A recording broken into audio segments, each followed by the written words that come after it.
गुरुजी राधे राधे जी। आपके चरणों में मेरा सादर प्रणाम। गुरुजी मेरा ये प्रश्न था कि आपने कहा कि ईश्वर मतलब हमारे लिए सब कुछ हमारे ईश्वर है। ये तो मैं भी मानती हूँ कि हम लोग के लिए सब कुछ हमारे ईश्वर है, लेकिन हमने आज तक ईश्वर को देखा नहीं है। मेरे लिए तो मेरे माँ बाप ही मेरे ईश्वर है, तो क्या ये सही है? आपने कहा हमने ईश्वर को नहीं देखा, सबने ईश्वर को देखा है बेटा। आपके जो माँ है, आपके जो पिता है, वही ईश्वर है, वही भगवान है। ठीक है, हमें अपने माँ बाप को ही भगवान मान के उनकी सेवा करनी चाहिए। आपने कहा कि हमने ईश्वर को नहीं देखा, देखा सबने है, पहचाना नहीं। दुर्योधन ने भी कृष्ण को बार बार देखा था, लेकिन वो देख करके भी क्या कहता, ये तो गाला है। शिशुपाल ने तो कई बार देखा कृष्ण को, पर गालियां देता था। तो जरूरी नहीं है कि ईश्वर को देखने वाला ईश्वर को पहचान ले। रावण ने भी राम को देखा, क्या रावण पहचान पाया? विभीषण पहचान गया। नहीं। उसी तरह अर्जुन पहचान गए, दुर्योधन नहीं पहचान पाया। इस भीड़ में भगवान है, आपके रूप में, इनके रूप में, माँ के रूप में, सर्वत्र जो दिख रहा है। अच्छा ये बताओ, घड़ा दिखता है कि माटी दिखती है? घड़ा दिखता है। घड़ा, पर घड़े में है क्या? माटी। क्या माटी के सिवा कुछ है? नहीं। घड़ा नाम का कुछ होता है? यदि घड़ा से माटी हटा दी जाए तो क्या घड़े में घड़ा रह जाएगा? नहीं। माटी ही है, पर व्यवहार में उसे घड़ा कहा जाता है। उसी तरह संसार नाम का जो कुछ भी दिख रहा है, भगवान ही है जिसे आप संसार कह रहे हैं। भगवान को ही माता पिता कहते हैं। जैसे माटी को घड़ा कहते हैं, माटी को क्या कहते हैं? घड़ा कहते माटी हैं। के एक आकार को घड़ा कहते हैं। उसी तरह ईश्वर के अनेक रूप हैं, चींटी से लेकर हाथी तक, सब में वही ईश्वर है। इसलिए हमारे यहाँ कहते हैं सर्वम खलविदम ब्रह्म सी राम मैं सब जग जानी। सब में ईश्वर को देखना चाहिए, सब में अपने आराध्य का दर्शन करना चाहिए, और कभी नहीं कहना चाहिए कि हमने ईश्वर को नहीं देखा। हर जीव जंतु में अपने परमात्मा का दर्शन करो, सब में वही है, उसके सिवा कुछ नहीं है। अच्छा एक बात बताओ, आपके भीतर ईश्वर है या नहीं? हाँ है। यदि ईश्वर निकल जाए हमारे भीतर से तो हम मर ना जाएंगे? इसका मतलब है आप भी ईश्वर हैं, ये भी ईश्वर है, सब में ईश्वर है। इसलिए ये कहना कि हमने ईश्वर को नहीं देखा, देखा है बस पहचानना। ठीक है जी, धन्यवाद। प्रहलाद जी ने खंबे में भगवान को पहचान लिया, नामदेव जी ने कुत्ते में भगवान को पहचान लिया, एकनाथ जी ने गधे में भगवान को पहचान लिया, बस पहचानना है। ठीक राधे गुरुजी, जी, चरणों में कोटि कोटि प्रणाम। खुश रहिए। बहुत बहुत धन्यवाद प्रभु जी, आपने मुझे गुरुजी भागवत कथा सुनने का अवसर दिया, इसके लिए बहुत बहुत धन्यवाद। खुश रहिए। नहीं बस सुनिए ना, 14 साल मेरा शादी का हुआ, 10 साल से मैं लड्डू गोपाल को रखी हूँ, बट अभी तक मेरे गोद में नहीं आया है लड्डू गोपाल। आएंगे आएंगे, चिंता ना करिए बिहारी जी। चुकी हूँ। लोग कहते हैं कि आत्मा सुन रही है, उसके दिल में बैठे हैं, जो इतना से बैठेगा गोपाल जी को, उसका गोद सुन कैसे रहेगा? भगवान देखो, बेटा बेटी के लिए संसार के लोग रोते हैं, क्या मीराबाई बेटे के लिए रोई? जो भगवान के लिए रोते हैं, संसार में कीमती बेटा बेटी नहीं है। जिनके बेटे हैं उनकी माँ वृद्धाश्रम में रह रही है, उनके बेटे सेवा भी नहीं कर रहे हैं। आप बेटे के लिए नहीं, भगवान के लिए रोइए। कोई संतान है गोदी में आएगी, पर भगवान के लिए रोइए। भगवान कब मिलोगे? 10 साल से गोपू को रखी हूँ। भगवान के लिए रोइए, भगवान के लिए आंसू बहाइए, संसार के जंजाल के लिए नहीं। गुरुजी संसार में तो संसार का भी तो सुख चाहिए ना गुरुजी। चाहिए, भगवान करे आपको मिले, परंतु जीवन की सार्थकता पुत्र से नहीं है। आप रो रही हो अलग विषय है, लेकिन आपका कल्याण भगवान से ही होगा। पुत्र मिल भी जाएगा तो पुत्र मिल जाने के बाद का कल्याण हो जाता है? बिना भक्ति के, बिना भजन के कल्याण हो ही नहीं सकता। गुरुजी लोग कहते हैं आत्मा शुद्ध नहीं है, तभी तो इतना करने के बाद भी रोते रहते हैं। कहने दीजिए लोगों को, ए मैया ये किनकी उंगली, मैया थोड़ा हाथ पीछे कर लो। मैया आप भगवान का चिंतन करिए, भगवान के भजन में मन लगाइए। बेटा हो जाए, भगवान करे आपके 10 बेटा हो जाएं। हम तो ये प्रार्थना करें खूब बेटा हो, हर साल एक बेटा हो आपके यहाँ, लेकिन ईश्वर की मर्जी जो है, आप फिर भी खुश रहिए ये मान करके भगवान ने मानुष जीवन दिया, इस जीवन से ईश्वर को पाना है, ना कि पुत्र के लिए रोना। दे दें तो अच्छा है, भगवान करे हर साल हो आपके घर बच्चा। गुरुजी बस एक चाहिए जो लाए। अरे नहीं, हर साल हो, क्या दिक्कत है? हर साल जाओ, हो तो बढ़िया हो, लेकिन भगवान के लिए रोइए। आप संतुष्ट नहीं हो सकती अभी, संतुष्टि सत्संग से मिलेगी, जवाब से नहीं। जब सत्संग करेंगे तब ये समझ में आएगा। पूछ के मैं आते रहती हूँ, कोई नहीं आया, मैं अकेले आती हूँ। आप आए हैं, आते रहिए, लेकिन आपको भगवान पे भरोसा रखना चाहिए। हम एक अपना कल्याण का सोचना चाहिए। बहुत लोगों के बच्चा नहीं है। मीराबाई का कोई बेटा था, स्वामी विवेकानंद जी का कोई बेटा था, या तुलसीदास जी का कोई बेटा था, फिर इन्होंने भगवान के भजन के बल पर अपना कल्याण किया है, ना कि पुत्र के कारण। आप भगवान के आश्रित रहिए तो सही। गोपू पे गोपाल लट्टू गोपाल पे भी कमली उठाते हैं। उठाने दो, आप बिल्कुल परेशान ना होइए लोगों के चक्कर में। लोगों के चक्कर में क्या करना है, बोलो बोलो। जय श्रीमान नारायण महाराज जी। जी मेरा ये प्रश्न है कि सिया राम, जय श्रीमान नारायण महाराज। बोलो बोलो, आप बोलो। मेरा ये प्रश्न है कि सिया राम में सब जग जानी, करूं प्रणाम जोड़ी जुग पानी, ये जो चौपाई है, इसमें भाव स्थिति कैसे आएगा? ये सत्संग से ही आएगा। जब अखंड नित्य सत्संग करेंगे तो सब में ईश्वर का दर्शन होगा। ये धीरे धीरे अभ्यास, प्रैक्टिस से। पहले अपनी माता में भगवान को देखो, अपने पिता में भगवान को देखो, फिर गुरु में भगवान को देखो, अतिथि में भगवान को देखो, पशु पक्षियों में ईश्वर का दर्शन करो, हर जीव में ईश्वर का दर्शन करो। धीरे धीरे सब में ईश्वर दिखने स्टार्ट हो जाए। अपना अपने आराध्य सब में देखो। जी क्वेश्चन है कि किसी लड़की का शादी करने का सही उम्र क्या है? अगर 16 साल में शादी हो जाती है तो उसका घर नहीं बस पाता है, और 21 साल की उम्र में शादी होती है तो उसका हस्बैंड मार पीट के निकाल देते हैं। आपकी माँ है? जी मम्मी पापा सबको ही है, मेरा शादी हुआ था 19 साल में। तो आपके पिताजी ने आपकी माँ को मार पीट के निकाल दिया? फिर बात मानते हैं। आप तो कहती हो कि 20 साल बाद पति मार पीट के निकाल देता है। बोलो बोलो। निकाल दी ननद के कारण। तो आपकी शादी कब हुई? 19 साल की उम्र में हुई थी, अभी मैं 21 साल की हूँ। पति क्या करते हैं? वो कुछ नहीं करता है, ड्रिंक करता है, मतलब ऐसे बोले कि डॉक्टर है, लेकिन जब पता चला तो झोला छाप डॉक्टर निकला। तो फिर आप, इसलिए कहता हूँ, आज ही मैंने बोला कि शादी विवाह बहुत जान पड़ताल करके करना चाहिए। अब शादी हो गई है तो बेटा आपको निभाना चाहिए उस आदमी के साथ। लेकिन फिर भी पुलिस जाने के बाद मतलब पुलिस रहता था तो सही रहता था। भैया सामने से हट जाइए, ये बच्चों को इस तरफ करो, इस तरफ करो। तो आप अपने पति को ना मेरे पास लाओ, मैं बात करूं, समझाऊं। ये सब चीज नहीं मानते भगवान को, किसको मानते हैं फिर? किसी को नहीं मानता है, अपनी माँ को भी गाली देता है, मारता है, हमको तो छोड़िए दीजिए। पर फिर भी ऐसे गलत आदमी के साथ आप रह के उसे सुधारो ना। बहुत कोशिश की, अब छोड़ दिए उसको हम। अब छोड़ के कहाँ जाओगी? अभी घर पे रहते हैं। कब तक रहोगी घर में? रहेंगे, अपना पार्लर चलाते हैं, मतलब घर पे इस तरह। सारी जिंदगी ऐसी चलेगी? तो उसको ढूंढ लेंगे। दूसरा ढूंढ लो, वो भी अच्छा नहीं मिला तो? तो मतलब उसके चक्कर में मर जाए, वो डेली मारता है और मारता है, बोलता है कि मम्मी को फोन करके कि आपकी बेटी फांसी लगा ली है, हॉस्पिटल में भर्ती है, मैं वहीं पे रहती हूँ। तो मारने का प्लान नहीं है ना? नहीं मार, उसको समझाओ गलत आदमी को। उसकी साइको है, उसकी गर्लफ्रेंड फांसी लगा के मर गई थी ना, तो वही आती है उसके देह पे, ऐसे लोग बोलता है, पता नहीं, हमको समझ नहीं तो आता। ऐसे आदमी से काहे ब्याह कर लिया जिसकी गर्लफ्रेंड थी पहले? करने वाला था लेकिन गिर के शादी कर लिया, मतलब तो आपको पता था पहले कि इसका पहले के? तो फिर क्यों शादी की उससे? मतलब जबरदस्ती मम्मी पापा बोले कि एक बेटी हो का है, तुम्हारा इज्जत ये खेले छेका हो गया है, तो मतलब कर लिए शादी, पापा मम्मी का बात मान लिए। भाई का फोन आ रहा है। चलो अब नहीं करना, पर अब उसको ठीक से करो, समझाओ उसको, अच्छे से रखो, उसी के साथ रहने की कोशिश करो। गलत है उसे ठीक किया जा सकता है सत्संग के द्वारा। जैसे बच्चे गंदगी में फंस गए तो बच्चों को छोड़ थोड़ी दिया जाता है बेटा, बच्चों को लाया जाता है, नहवाया जाता है, साफ किया जाता है। ऐसे हर गलत विचार वाले व्यक्ति को गलत विचारों से निकालकर सही विचारों में प्रवेश कराया जाता है। सुधारा भी तो जा सकता, लाना मेरे पास। चलो भगवान आपको सद्बुद्धि दें और उसे भी सद्बुद्धि दें, यही राधे राधे गुरुजी, जी। आपके चरणों में कोटि कोटि नमन। जी गुरुजी, मेरा एक सवाल है, उससे पहले मैं आपको एक बात बताना चाहूंगा। मैं आपको 6 साल से सुन रहा हूँ, मेरी लाइफ में इतना बदलाव आया है, बहुत ज्यादा बदलाव आया है। और मैंने जो आप कथा में बोलते हो ना, वो ऐसे कोई दोहा चौपाई वगैरह बोली तो वो मैं कॉपियों पे नोट डाउन कर लेता हूँ, और अभी मैं 1 घंटे मान के चलो प्रवचन दे सकता हूँ आपके सीखे हुए, बहुत अच्छे अच्छे। मतलब आपसे मुझे बहुत कुछ सीखने मिला है। दूसरा कि मतलब बहुत सा एक सवाल है, वही मैं कर रहा हूँ कि जैसे अभी मैं बाहर से आ रहा था तो एक दुकान पे मैं खड़ा हुआ था, तो वो बोल रहे थे कि क्या चाहिए, मैंने ऐसा, मुझे पानी की बोतल चाहिए, तो उन पर ठंडी नहीं थी, तो उन्होंने कहा ठीक है। तो मैंने कहा चलो अंदर गौरी गोपाल में जाके मैं पानी पी लूंगा। तो उन्होंने कहा सब ढोंग चल रहा है। मैंने कहा क्यों, आप ही की एज के होंगे वो? तो ये बोल रहे थे कि कहाँ से आए हो? मैंने कहा मैं तो आगरा से आया हूँ। तो अच्छा आगरा से आए हो, मैं तो यहाँ पे रह रहा हूँ काफी टाइम से, मुझे तो सब पता है क्या चल रहा है। मैंने कहा क्या चल रहा है बताओ? मैंने कहा माताओं की सेवा कर रहे हैं, 30,000 लोग भोजन कर रहे हैं, तो ये आपको ढोंग लग रहा है? तो ये कह रहे थे सब अपने लिए कर रहे हैं। मैंने कहा चलो अपने लिए कर रहे हैं तो मुझे बता दो उनका कहाँ कैसे क्या अपने लिए कर रहे हैं, इतने सारे लोग खाना खा रहे हैं और आप कह रहे हो इतने लोग कर रहे हैं। मैंने कहा वो 300 माँ की सेवा कर रहे हैं, तो आज एक बेटा अपनी माँ की सेवा नहीं कर सकता, वो 300 माँ की सेवा कर रहे हैं, आपको ये ढोंग लग रहा है? 30,000 लोग भोजन कर रहे हैं, इतना अच्छा काम कर रहे हैं, लोगों को ज्ञान दे रहे हैं कि ताकि वो अपने लाइफ में बदलाव आए। मुझे 6 साल से सुन रहा हूँ, मेरी लाइफ में बहुत बदलाव आया है। तो ये कह रहे थे सब ढोंग चल रहा है। तो अगर जैसे तो मुझे पता चला, आपको भी पता चलता होगा ऐसे? बहुत लोग, देखो ऐसा है, हाथी चला बाजार कुत्ते लगे हजार, हम लोग ध्यान देते नहीं है, हम केवल काम करने पे भरोसा करते हैं, हम अपना काम करते हैं। अब आपको क्या कहना है कहते रहो। गलत तो गुरुजी बोलते हैं वो, वैसे तो मैंने सुना नहीं, मैं तो लड़ने लग गया उनसे उनसे। बोलना कि ढोंग यदि आपको लग रहा है तो बोले ऐसा ढोंग सेवा का तुम भी करके दिखा दो, कर लो तुम भी 300 माताओं की सेवा कर लो, अखंड चला लो रसोई। जी, वो ये कह रहे थे कि मांग मांग की सेवा कर रहे हैं, तो अब भाई बोले मैंने- मांग ही तो रहे हैं, चोरी थोड़ी कर रहे हैं। तो मैंने कहा कि चलो तुम मांग लो, तुम्हें कोई 10 रुपए भी दे दे, वो अच्छा काम कर रहे हैं तो लोग उनको दे रहे हैं, तो इसमें क्या गलत है? सही कहा आपने। तो गुरुजी बस यही है, वो बहुत बदलाव आया है और आपसे बहुत कुछ सीखने मिला। और एक चीज और, गुरुजी आप बहुत मेहनत करते हो। मैं कल आपसे मिला था तो मैंने निकलते हुए जा रहा था, तो मैंने आपसे बोला था चरण स्पर्श किए थे, मैंने कहा बहुत मेहनत करते हो, आपकी आंख लाल हो रही थी, है ना? तो आप देखो, मैं देख पा रहा हूँ, हम तो देखते ही हैं कितनी मेहनत कर रहे हैं, लेकिन लोगों को लगता ही नहीं है। तो लोगों मेहनत को बहुत लगता है करते कि हो आप। ढोंग कर रहे हैं, क्या करें। इसलिए समाज में कुछ, इसलिए मैं केवल काम करने से मतलब रखता हूँ, किसी से कोई काम के सिवा कोई दूसरा बातचीत नहीं, किसी से केवल अपना कर्म करो, क्योंकि ये कलयुग है। यहाँ आप शराब पियोगे आपको कोई बुरा नहीं कहेगा, शराब पीने वाले को कोई ढोंगी नहीं कहेगा, जुआ खेलने वाले को कोई ढोंगी नहीं कहेगा, बहन बेटियों को चौराहे में खड़ा होकर आप उल्टा सीधे आप शब्द बहन बेटियों को बोलते रहो, कोई ढोंगी नहीं कहेगा।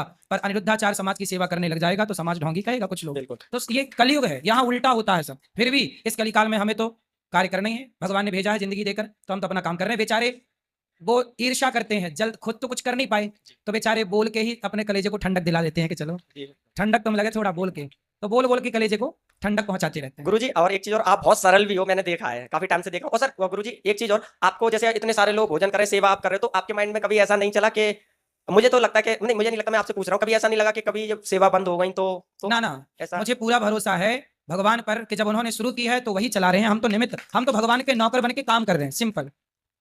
भगवान पे भरोसा पूरा है, भरोसा मेरी हार नहीं होगी। और गुरुजी भगवान है सच। एक चीज और, बहुत सारे लोगों को गुरुजी आपकी हिडन जो छुपी हुई सेवा है वो तो दिखती नहीं है, आपके थ्रू कम से कम 400 लोगों को रोजगार मिल रहा है, तो ये लोगों को दिख ही नहीं रहा, जैसे रसोई वाले हो गए या साफ सफाई वाले हो गए, चौकीदार हो गए, तो इनको भी तो आप ही के थ्रू गुरुजी सेवा मिले, लेकिन लोग देख ही नहीं पा रहे हैं कुछ भी। 400 के लगभग कार्यकर्ता हैं गौरी गोपाल में, जो सभी, किसी को 10,000 रुपए महीना, किसी को 20,000 रुपए महीना, किसी को 30,000 रुपए, किसी को 1 लाख रुपए महीना, यहाँ जो जैसा काम करने वाला है वैसी सैलरी यहाँ से दी जाती है। 400 परिवार का पेट भरता है गौरी गोपाल से, तो ये काम है।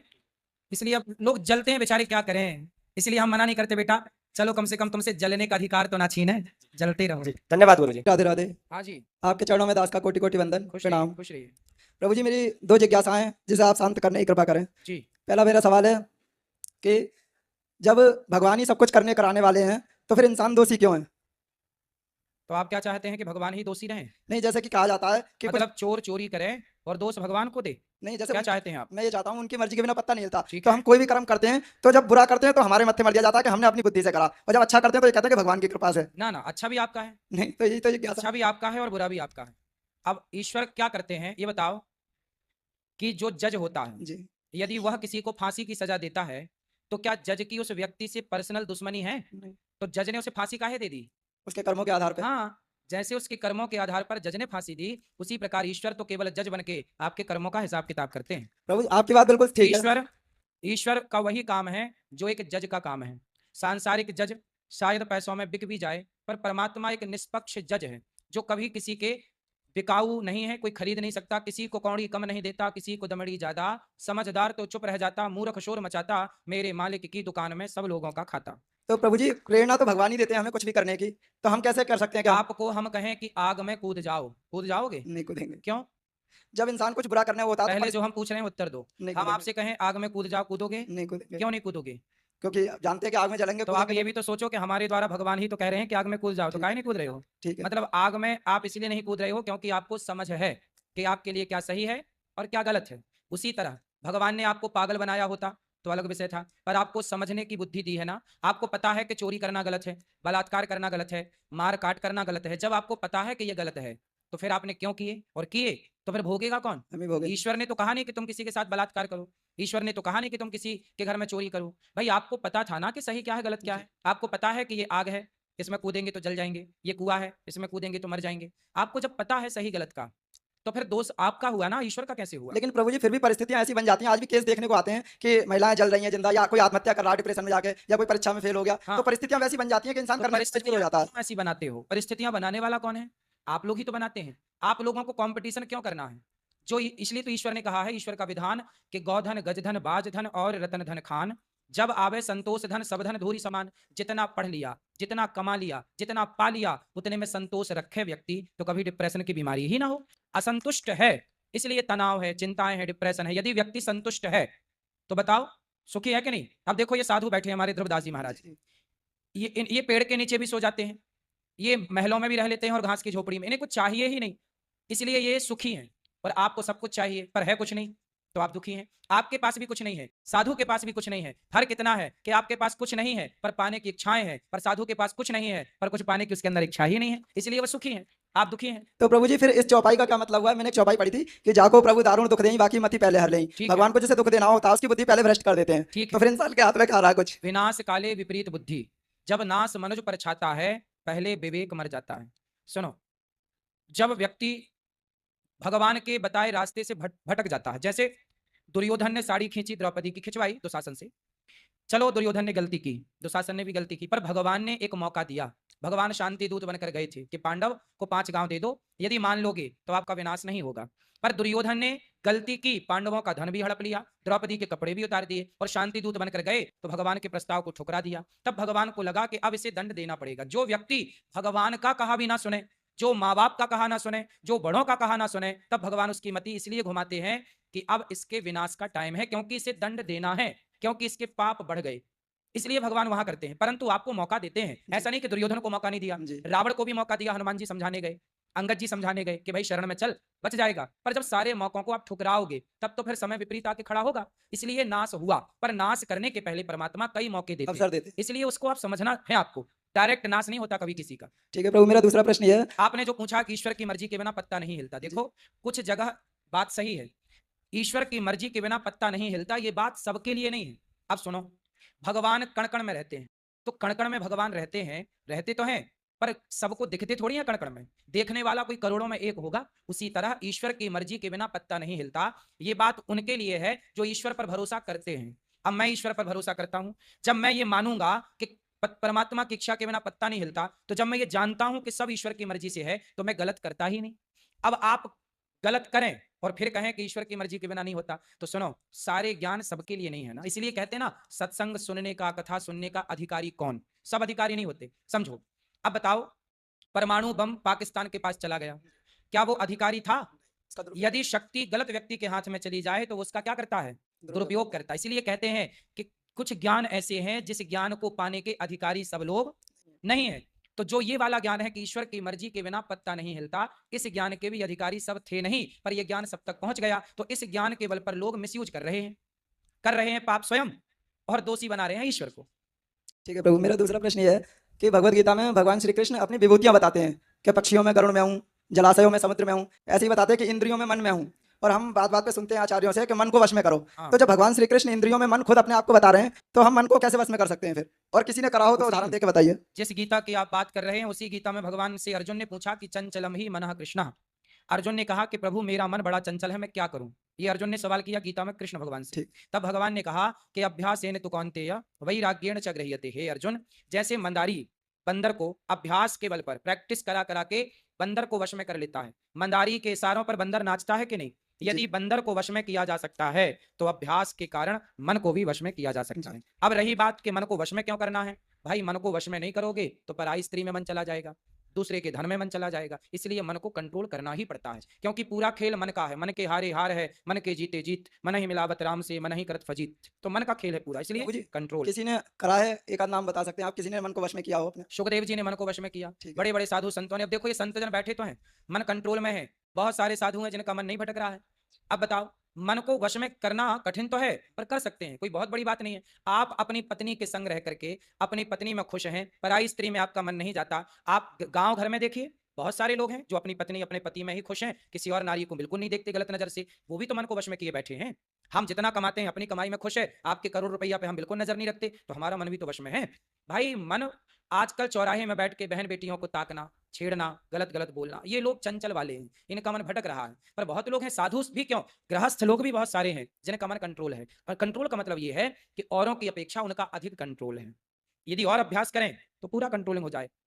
Nothing is impossible, everything is possible. असंभव कुछ भी नहीं है, करने से सब होता है। रसरी यावत जाता है, सिल पर पड़त निशान, करत करत अभ्यास के जड़मति होत सुजान। करने से मन भी वश में हो सकता है, बहुतों का है, बहुतों का है।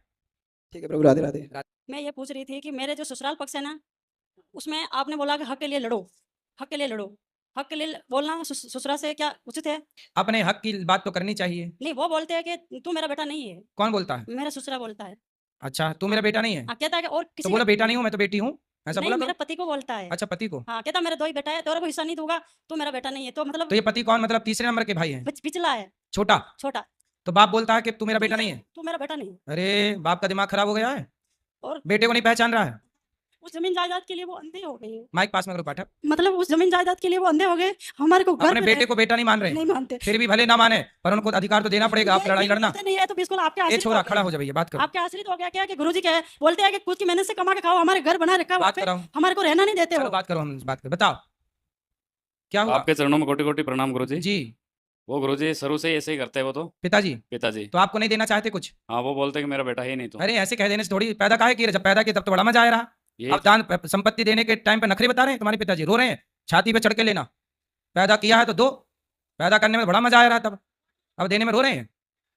वो नहीं चाहते गुरुजी के। अरे चाहेंगे, सरकार नियम है, 3 बेटे हैं तो बाप की संपत्ति तीनों को दी जाएगी, ये नियम है। थोड़ी थोड़ी करके बेचते, कभी तो बंगला बनाते, कभी बेच गाय लाते, हमारे को नहीं दे। मैंने बोला जमीन मत दो, पर मेरे को नकलने के लिए रिश्ता गेला दे दो, वो भी नहीं देते।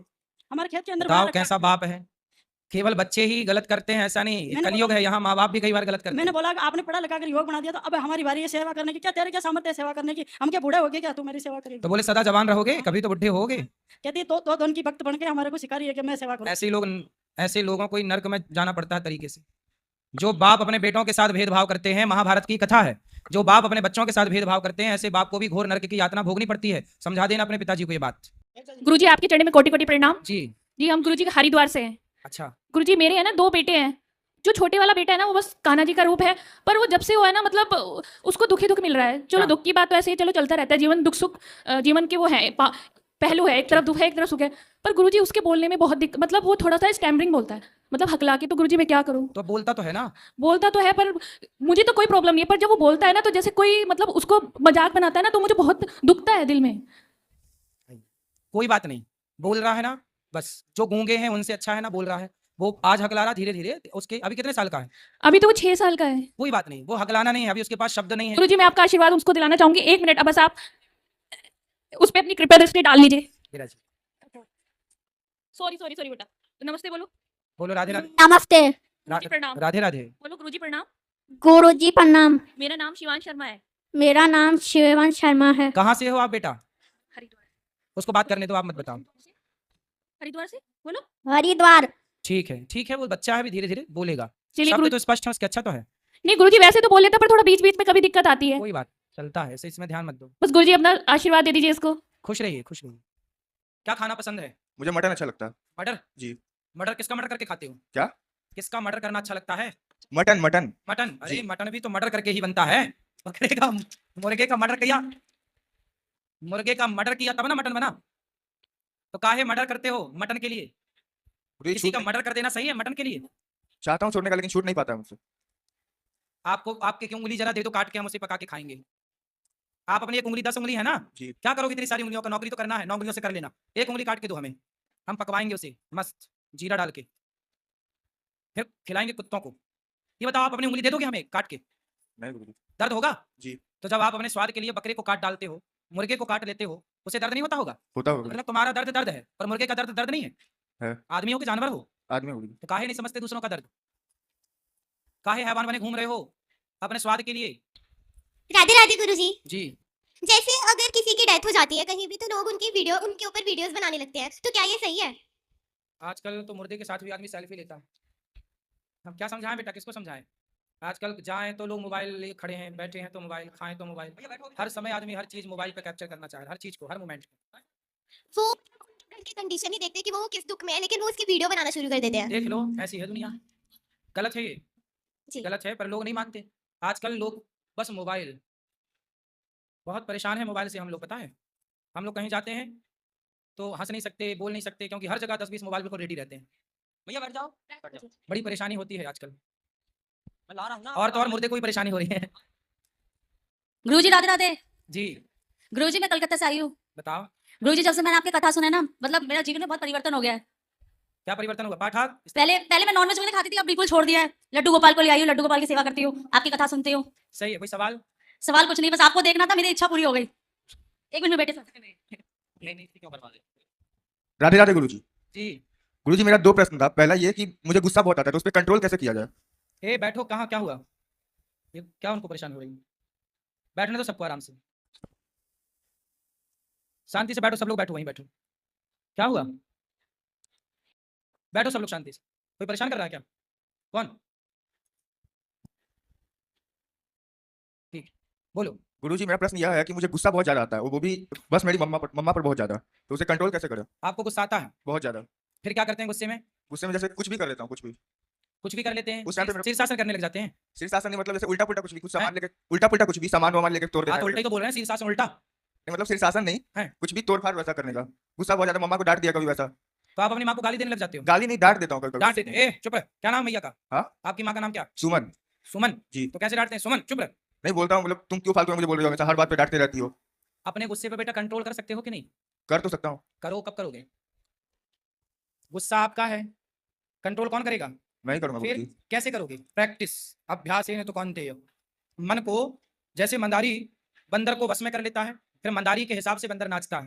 यदि चंचल बंदर को भी कंट्रोल किया जा सकता है तो चंचल मन को भी तो कंट्रोल किया जा सकता है, करने से ना होगा। करत करत अभ्यास के जड़मति हो सुजान, करो तो सब हुए, नहीं करो तो कुछ नहीं हुए। और गुरुजी मेरा एक और प्रश्न था कि मेरा मन है मर्चेंट नेवी में जॉब करने का, तो मतलब उसके लिए मेरी मम्मी तो सपोर्ट करती है, लेकिन मेरे घर वाले बोलते हैं कि तू सिंगल चाइल्ड है, पापा भी नहीं है तेरे, तू मत जा उसमें, तो क्या करना चाहिए? आपका मन जॉब करने का है, मर्चेंट नेवी में करने का है, लेकिन मेरे घर वाले मना करते हैं मेरी मम्मी को छोड़ के। मम्मी बोलती है कर तू, तो लेकिन आप बिजनेस करने का नहीं सोचते? जी बिजनेस करने का नहीं सोचते? नहीं, बिजनेस नहीं करने का सोचता मैं, क्यों बिजनेस क्यों नहीं करोगे? क्योंकि उसमें मतलब चांसेस बहुत कम है कि प्रॉफिट ही हो ऐसा। अच्छा, बिजनेस करना बड़ा काम है कि नौकरी करना बड़ा काम है? मेरी नज़र में तो गुरुजी नौकरी करना बड़ा काम है। अच्छा जी। तो फिर अडानी अंबानी भी बिजनेस छोड़ के आपकी तरह नौकरी करने लग जाए? लेकिन हर आदमी के साथ तो वैसा नहीं ना हो सकता है कि मतलब उसका बिजनेस सक्सेसफुल हो। मैंने सोच ही छोटी सी रखी है, तो फिर बड़े बनोगे कैसे? जब आपने सेट कर लिया अपना दिमाग कि हमें नौकर ही बनना है, नौकरी मतलब नौकर, बिजनेस मतलब मालिक। बेटा जब आपने इस उम्र, कितने साल के हो? मैं 17 ईयर्स का हूँ। इस उम्र में आपने माइंड सेट कर लिया कि हमें नौकरी ही करनी है। मैंने जब 15 साल नौकरी ही करनी है तो फिर पढ़ लिख के क्या बनोगे नौकर? आप बिजनेस करने का सोचते, आप छोटा छोटा काम करते, लघु उद्योग का सरकार कितना सपोर्ट कर रही है, छोटे से ही ना व्यक्ति बड़ा होता है। गुरुजी बिजनेस तो कर रहे हो, लेकिन उसके लिए पैसे भी चाहिए, उतने पैसे नहीं है मेरे बिजनेस के लिए पैसे नहीं, दिमाग चाहिए होता, दिमाग, जो कि आपके पास अभी पैदा नहीं हुआ वो वाला दिमाग। आपने सेट कर लिया है हमें नौकरी करना है, जब नौकरी सेट कर ली तो फिर दिमाग नौकरी वाला बन गया। आपने बिजनेस सेट किया होता माइंड में तो दिमाग भी बिजनेस वाला होता।